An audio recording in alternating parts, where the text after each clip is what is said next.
কই গেল বাবা?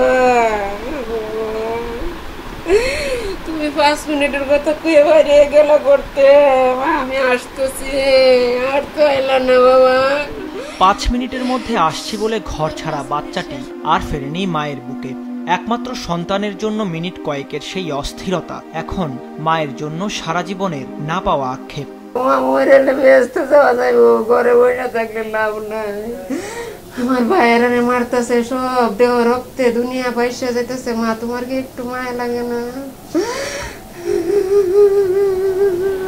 নিরাপত্তার ভয়ে আন্দোলনে যেতে মায়ের ছিল তীব্র আপত্তি। তাই কলেজ পড়ুয়া ছেলের সঙ্গে ছিল মায়ের নিত্য বোঝাপড়া। মাহিনের সাথে শেষ কয়েকদিনের স্মৃতি নিয়ে কথা বলতে গিয়ে কান্নায় ভেঙে পড়েন মা। 11টার সময় বের হয়ে গেল মাহিন, একটা ডিম খায়া। আমারে বলে নাই কখন বের হয়ে গেছে, আমি দেইও নাই। বলছে মা ডিমটা খাইতেছে, আর বলতেছে মা আমি 5 মিনিটের জন্য বের হবো, আইসা বলবো। বের হয়ে গেছে 11টা বাজে।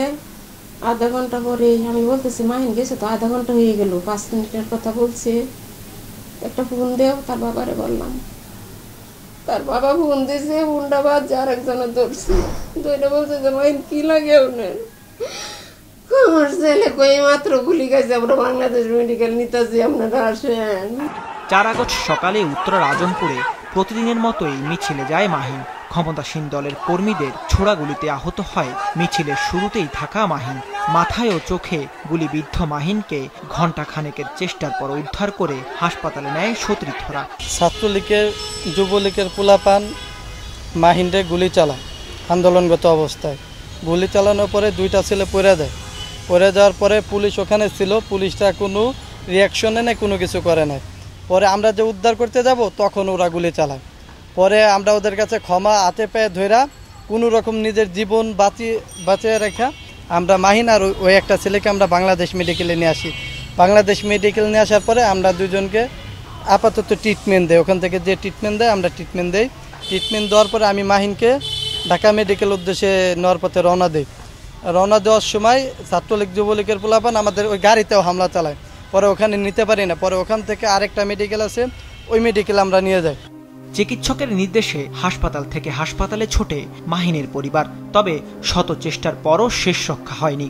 অস্ত্রোপচারে মাথার গুলিটি বের করার পরই লাইফ সাপোর্টে চলে যায় মাহিন। আরও ঘণ্টা খানেকের বাঁচার জন্য লড়াই করে রাত 9:30টায় হার মানে 16 বছরের বাচ্চাটি। বিকাল 4টা 4:30টার দিকে একটা ওটি করে একটা বুলেট বের করার পরে বলতেছে দেখেন আপনি ছেলের অবস্থা খুব খারাপ, একটা বুলেট বের করা হয়েছে, আর একটা পিছন দিয়ে যেটা নাকে আইসা পাচ্ছে এটা এখন করি নেই, লাইফ সাপোর্টে দিচ্ছি, আল্লাহর কাছেই করেন, যদি আল্লাহ পাক দেয় বাঁচাইয়া দেয় সকালবেলা আমরা দেখবো, যদি ভালোই থাকে তাহলে আমরা অপারেশনটা বাকি বুলেটই করবো। রাত্রে 9:30টায় আমার কল করে বলে দেখেন ভাই আমাদের চেষ্টা যা করা করছি আপনিও দেখছেন এখানে, এখন আল্লাহ পাক যা করে সব ভালো লেগে করে, আপনি ছেলে কাগজপত্র আমি রেডি করে দিচ্ছি, আপনি নিয়ে চলে যান।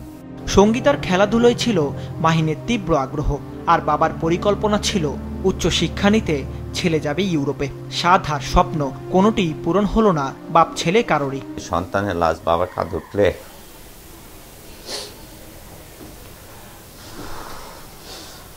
কেমন লাগে?